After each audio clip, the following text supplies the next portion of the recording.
Hey guys, welcome back to RIPP Superchargers. We are super stoked about what's going on right now. We have a 2016 Chevy Colorado GMC Canyon program on the dyno. So essentially what we have here is a vehicle that we tested naturally aspirated just a few days ago, and we were excited because we got a nice 260 something horsepower at the rear wheel, naturally aspirated. As we explained in that video, the vehicle did come in with some light mods, ones that you might have. It had a cold air filter, like an air filter system in the vehicle, which let more air into the engine, and an exhaust system on the vehicle. We saw about 10 to 20 more horsepower than we see generally when we tested these vehicles previously. So that makes it a great vehicle to start with in terms of testing. Now, one thing that we did want to cover in this video, because many of you have asked, is the horsepower that we were demonstrating was at the rear wheel. We are on a chassis dyno. That means when you're measuring horsepower, you're actually measuring the actual horsepower you'll be driving around. And many of you get confused between HP and, let's say, WHP, wheel horsepower. Horsepower that the manufacturer may represent is horsepower actually at the engine alone. And that's a nice number to put out there in terms of marketing. It shows you that it's a powerful engine, like 330 horsepower, but by the time you put it into the vehicle and you put all the accessories like power steering and air conditioning, transmissions, a rear, the weight of the tire, all that rotational and reciprocating mass actually takes horsepower away, and you're ended up with that net horsepower, which is what we show you. 240 to 260 horsepower represents the actual horsepower you're driving around. So when you're trying to tow the rated 7,000 pounds with that 240 horsepower, let's say completely stock at the rear wheels, you could see where you guys are fighting that, right? So what we do is show you what you're actually driving to do a before, and then we take the same exact vehicle and then we do an after. And now what we did after here is what we do here, which is add superchargers to vehicles. A supercharger actually adds more air and boost to the engine, then it quantifies it with a little bit more fuel and naturally some tuning that goes in between, and all that is balanced with the system, and I'll get to that in a second. But essentially what we're looking to do is add 100 to 120 to 150 horsepower to the engine so that you actually have more, right, at the rear wheel. And that's what we're looking to show you here now. Now, it's important to understand that the 2015 and the 2016 have an LFX engine. Now, it's a 3.6 liter, just like the 17s and newer, but that's an LGZ engine, and they did quite a bit of changes, and that's going to require a completely different kit. So that being said, we're working on it. So those of you who have a 17 through 19 and are looking at RIPP for your power solutions, please be patient. We are working on it. Follow our Instagram account or our Facebooks, and you'll see it on there. We're putting and posting our, our progress as we're making it there. Now, the system, as I wanted to explain, is complete. So therefore, when you're buying a RIPP Supercharger system, you're buying a complete package. And in this particular case, you're getting a head unit, a supercharger, a centrifugal supercharger, all the piping, a beautiful front-mount intercooler, which you really can't see in this shot, but we'll show you in a cutaway, blow-off valves, a map sensor, some electronics that are required with the vehicle, and the tuning. Basically, everything that you need in this vehicle to run the supercharger safely.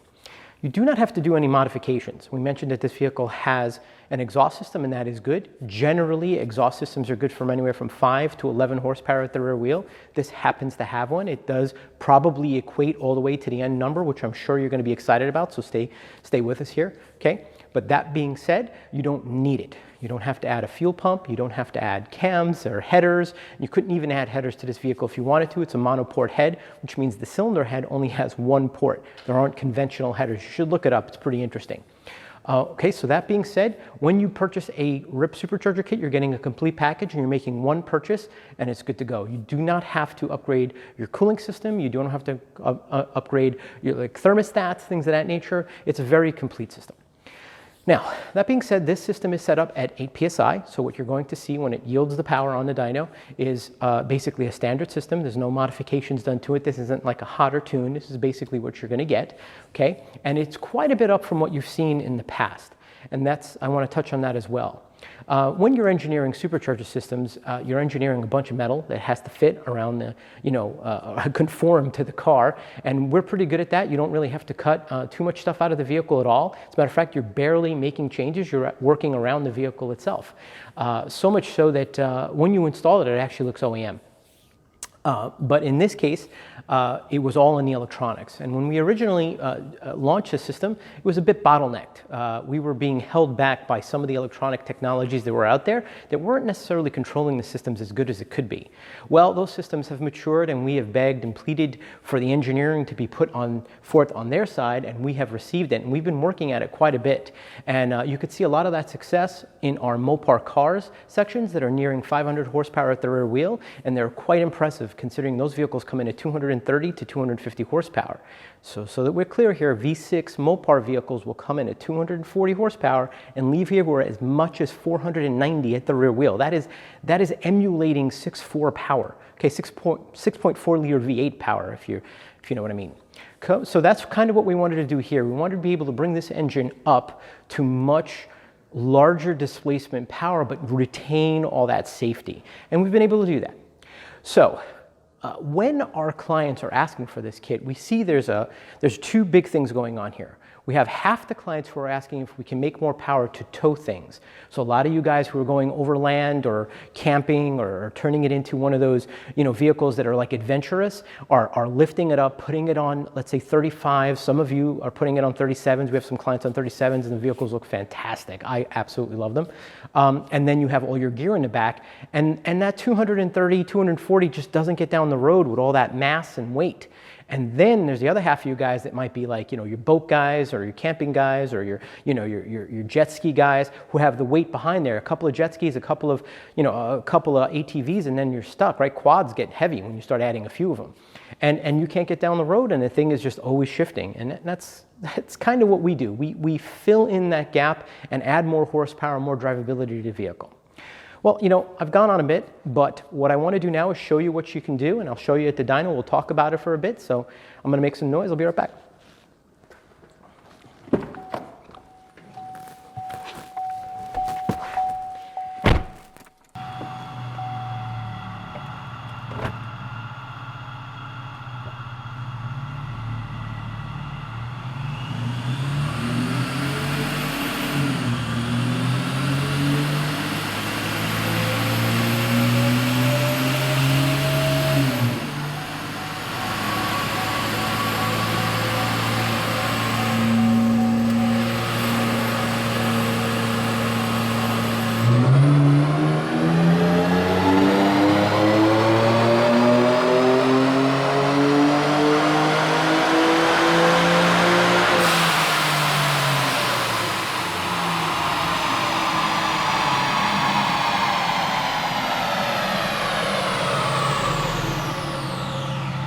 All right.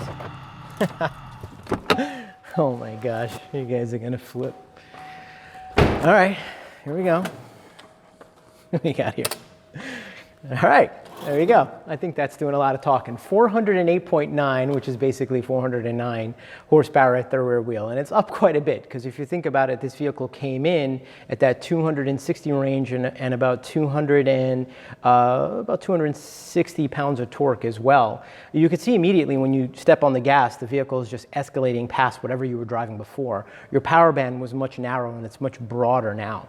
So what does that mean? That means that the engine itself is making way more torque right the minute you step on the gas. The compressor comes on and fills those voids that you had before. So when you're towing something, you actually have more power than you had before. The horsepower just is skyrocketing. So essentially, you always have power on tap. So when you're making passes, for example, or when you're going down the highway, you want to maybe get into a little bit of a race with somebody. You'll never fall off in horsepower like other types of forced induction, for example. Like if you were to buy a type of compressor that sort of comes on real early and it kind of just blows its load all in the beginning, this supercharger doesn't do that. This engine's going to feel twice as big all the time. And that's the one reason why we love centrifugal superchargers. They've done fantastic for our Jeep community, so it'll do fantastic right here. I think we're doing a lot of talking here with that 409. I think it's really demonstrating what we're capable of doing, and I'm glad we're able to circle back around. Thanks for all the emails, and thanks for all the little requests, and thanks for keeping faith in us. We really do appreciate that. Please, if you like what you're looking at and you're interested in the product, do get in touch with us. We are easily accessible. We are on the Facebooks, we are on the Instagrams, we are on the internets, we are on the wwws. So please, stop on by, give us a little hint, and we'll be happy to address any of your concerns. Bye, guys.